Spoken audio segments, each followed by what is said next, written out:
Hi, my name is Emily. I'm 30 years old and I have no home and no job. Yes, you did hear that correctly. 4 months ago, I decided to quit my corporate job of 8 years and leave all of my financial security and security blanket that I had behind to try and go out and find something more meaningful for me to do. Man, you are one pathetic loser.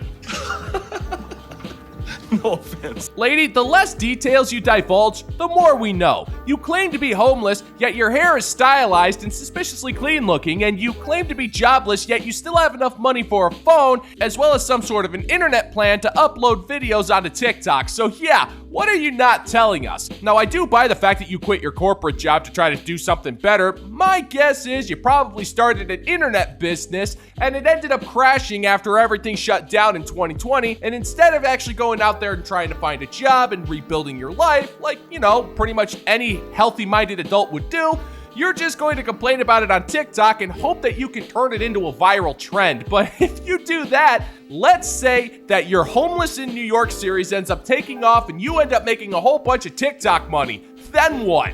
You're going to end up moving into an apartment and you won't be able to be homeless anymore. Therefore, your entire niche will crumble. So you didn't really think this one through. Get a job, woman. And what I realized is actually that there is a lot of girls and women out there that are kind of feeling the same way. And the reason I know this to be true is because me and one of my best friends decided to start a virtual online community for women. So what I will say is, I don't know. I don't know the answer. If you are feeling like this, I haven't had it all figured out. I'm very much so in the process. I don't have another job yet. I don't have the answers. I don't know where I'm moving. But I do know having community has made it that much better. Idiots! It's simple! Well, I have a solution, and it's relatively simple. It's called getting a job. Now, I know New York City probably isn't the most optimal place for high-paying employment right now, but every city has low-paying jobs. You can get one of those fairly easily. Is it ideal? No. Is it permanent? Of course not. But at least you would be taking steps to get yourself out of this situation. But instead, you're just standing there talking about creating online virtual communities for homeless women instead of actually doing something so you don't have to be homeless anymore.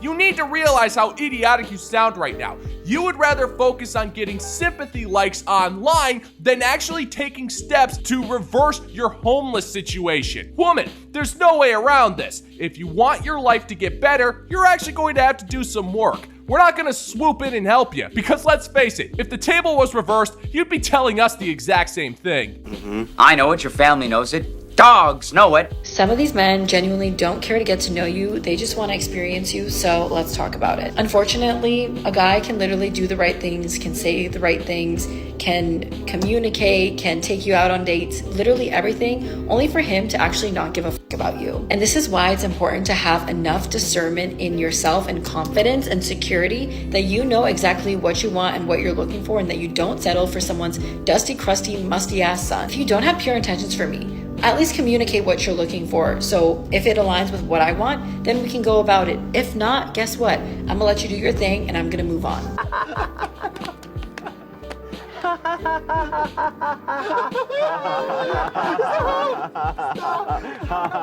I can't remember who said the quote directly. It was either Socrates, Plato, or Marcus Aurelius. One of them said, "One must never draw their ire upon any man who plays the game, but rather the game itself." The men that you are complaining about are players. They're gonna tell you whatever the hell they want in order to get you in less than pants. That's how it's worked since the dawn of time, and you keep falling for it.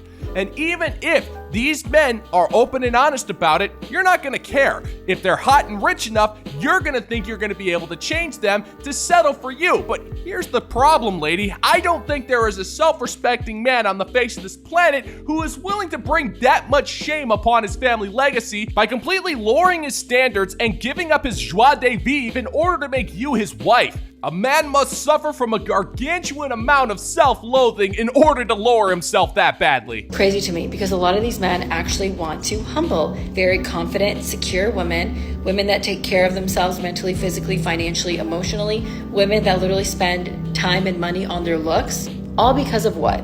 Because they want to experience you as a person, because they want to experience the life that you're living, maybe the looks that you have, the body that you have. Our generation has gone to nothing is ever that genuine anymore. People always have some ulterior motive, and it's like, at least communicate what your motive is. Right? It's important for us ladies to take our time with what we're looking for.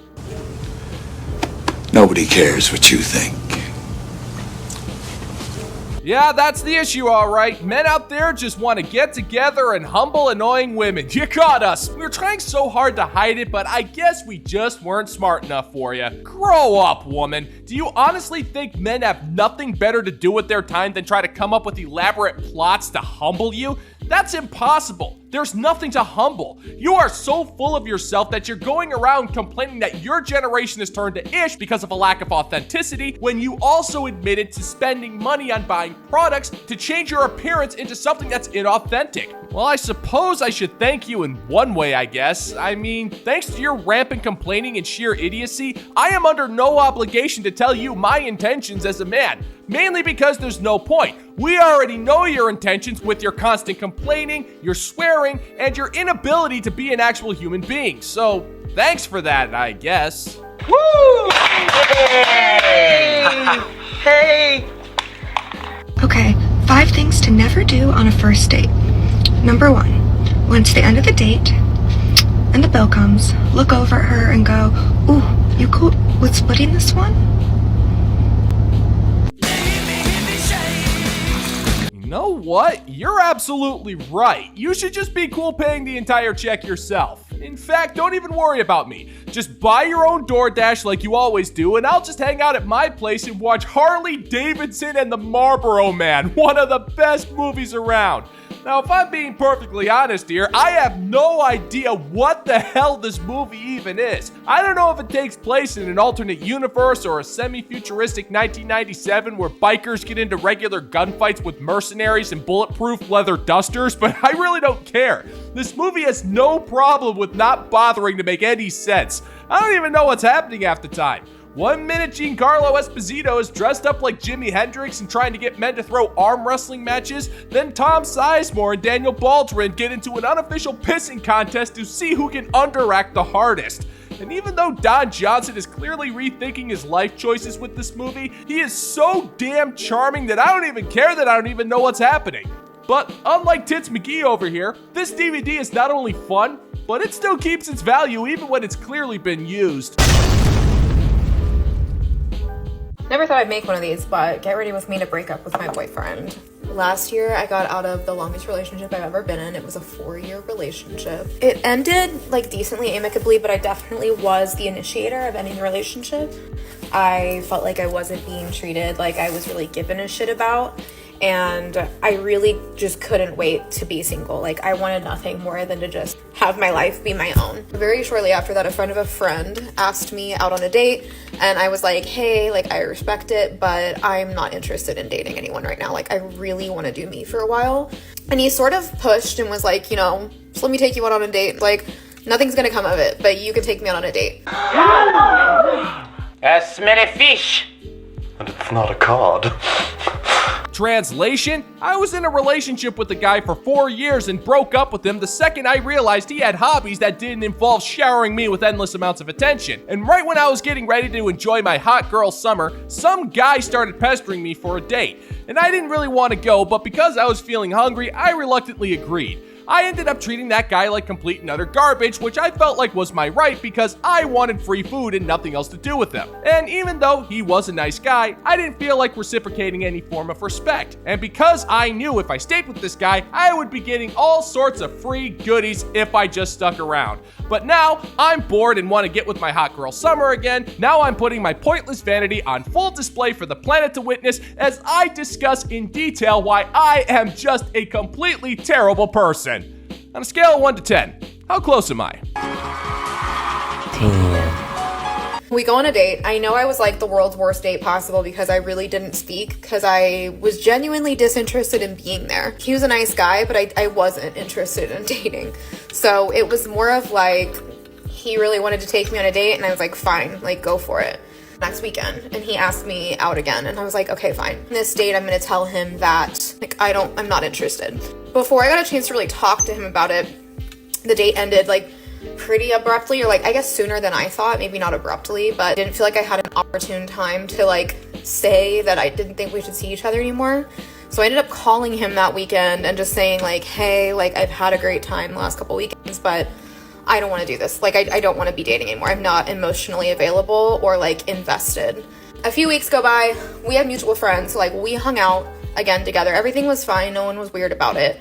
But he asked me out again. And I don't know why, but I just kind of caved and was like, fine. That's a mystery. Okay, this story has more plot holes than a fifth-wave Marvel movie. Woman, what's going on here?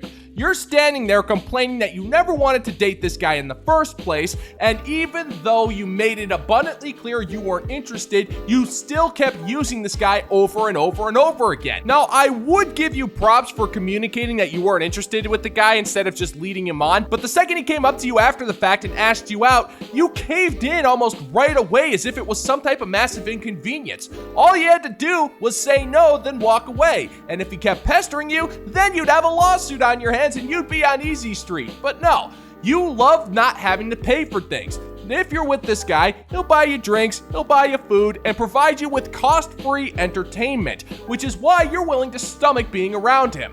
And that is why this was never a relationship. You're just being a parasite. And yes, there unfortunately is a difference. And that's sort of where we started like dating for a few months before we became like official. And ever since that point, I sort of have slowly been just not interested in the relationship. I feel myself going back to where I was when he first asked me out, especially after the initial like chemistry and excitement of like being treated well by someone after being in a relationship where I didn't feel like I was being treated well. Like, it felt good, and like the early chemistry is always great. Like noticed that like I still think he's a great person. I still like think he would be a great boyfriend, but I'm just not interested in any way, shape, or form. We're meeting for drinks. He knows I've been like reflecting on how I've been feeling for the last couple weeks. So hopefully this isn't a shock or a surprise. I've been very open about like feeling weird and like wanting to isolate and like feeling like emotionally stunted, and hopefully that makes sense to him and he's not blindsided. But that's what I'm gonna tell him, and hopefully it all goes well. You! I will think of you as I throw up into the toilet. So this guy is kind, generous, treats you with dignity, and that somehow makes you angry. I mean, just look at your face, woman. The idea of you actually dating this guy is so frustrating that you feel the need to create this massive speech about why you're breaking up with him, but you kinda technically forgot the part about why you're breaking up with him. All you've done is complain about the guy who treats you with dignity, and you complain about the guy who disrespected you. And the pathetic part of all of this is that you could have ended this at any time. All it would have taken was a text message saying that you really weren't into him and that you want to move on with your life, and that would have been the end of it. But instead, you did the most inefficient and disrespectful thing possible. You emotionally withdrew from this man while still using him, and then as the weeks go by, find more and more excuses to resent him. I mean, just look at you. You're talking about how you're the victim when you're the one who got free crap out of the deal. Well, sorry, woman. If there's one thing that self-respecting men don't need in their lives, it is a worthless leech.